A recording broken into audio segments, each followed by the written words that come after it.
A Boyacá fruit route, Tierra Negra-Nuevo Colón-Turmequé.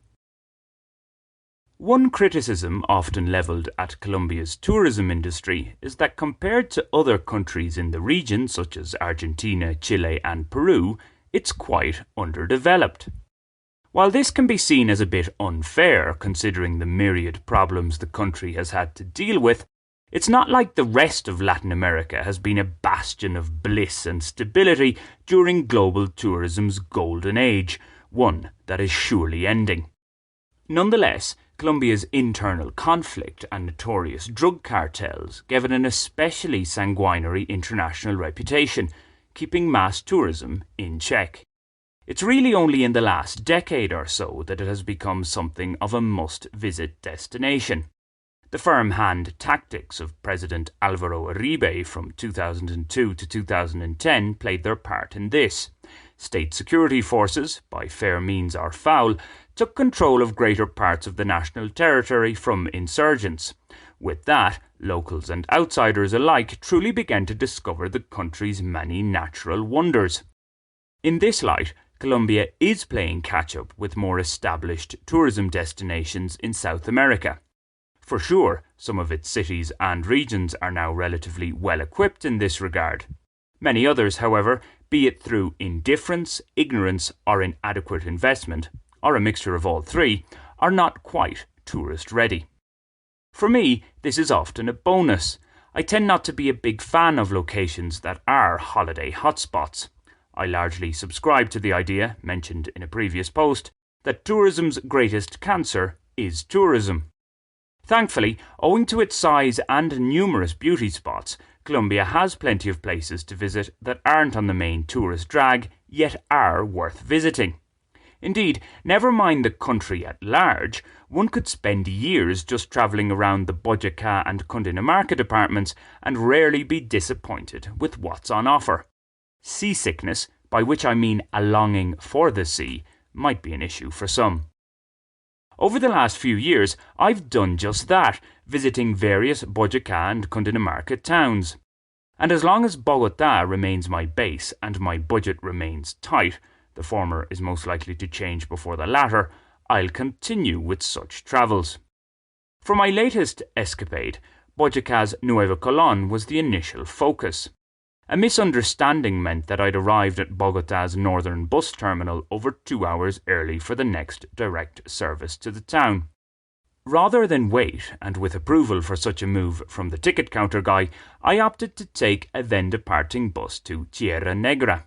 A quick check on Google Maps told me it was only 10 kilometers from Nuevo Colón, so I figured I could walk it if needs be. And that's what I ended up doing, even though buses do run between the towns. The fact that it's mostly a gentle downhill route in a fresh enough region climate-wise, made fresher the day I got there by overcast conditions, I was effectively walking through clouds for the first few kilometres, meant it was quite a pleasant wander.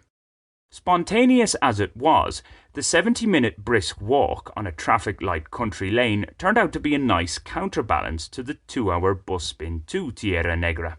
While I do like to wander around regardless, actually having a necessary destination to reach makes it more purposeful. From a tourist perspective, Nuevo Colón's main attraction is El Ojo de Agua, a nature reserve that ranges from 2,500 to 2,780 metres above sea level with a 2.8 kilometre walkway to trek. From its chief lookout spot, there's a nice view of both Nuevo Colón and nearby Turmequé. More on that town shortly. That bit of tourism infrastructure aside, the main industry around Nuevo Colón is fruit. A welcome to sign runs with the tagline Colombia's Fruit City, while in the main square another sign labels it the Apple Village. Alongside apples, pears, peaches and plums are the chief fruits grown here. On the trek up to the entrance to El Ojo de Agua, orchards are omnipresent and, as luck would have it, my visit coincided with pear-picking season. Unashamedly, I showed Eve-like traits in resisting temptation. We are talking about sinless pears here, not sinful apples. Orchards also line large sections of the backroad route to Nuevo Colón's southern neighbour, Turmequé. While both towns lie at similar altitudes, around 2,500 metres, and it's a mere 6-kilometre walk compared to the 10 kilometres between Tierra Negra and Nuevo Colón, the trek is more taxing. This is because the road descends a few hundred metres into a valley before ascending again to Turmequé. One was practically forced into borrowing a few refreshing plump pears along the way. Turmequé is known as the world capital of Tejo, Tejo being Colombia's national sport, a game where you throw metal weights at a clay-filled metre-squared board in which are gunpowder-filled paper pouches. Thus, I was expecting every second establishment in the town to have Tejo courts. However, to my somewhat pleasant surprise, this wasn't the case at all. I say pleasant surprise because I have to be in the mood for Tejo. I'm usually not. It takes a bit of effort to play, even if it is virtually obligatory to drink beer whilst participating in it. I had thought, as the gringo, I'm not a gringo, about town, I'd be pestered to play. But no, there wasn't a word of it. So, reputed world capital of Tejo Turmequé may be, it strangely doesn't appear to be that popular in the town. Perhaps I happened to visit during Tejo off-season. Those gunpowder-filled paper pouches aren't like pears, you know, they don't grow on trees. I must say, I was loath to inquire for fear of being thrown into a game. Tejo travails or lack thereof aside, the town itself is par for the course, in a good sense that is. While it doesn't have an advertised attraction in the way that Nuevo Colón has El Ojo de Agua, there are still plenty of quiet country lanes to wander about. The dirt track road to the town of Umbita winds up a few hundred metres to give rewarding views of the surrounding countryside. The Turmequé townsfolk, as is the case for most Boyacá towns, are friendly but not overbearingly so. What's more, a few establishments actually know how to make decent, unsweetened coffee. Ditto for Nuevo Colón. The standard of a town's coffee can make or break it as a go-to destination. While this part of Boyacá may not prioritise tourism, by happenstance I wandered across a ready-made 3-town tourist trek. Tierra Negra-Nuevo Colón-Turmequé. A Boyacá fruit route. Henceforth, it shall be called the Wrong Way Corrigan Way.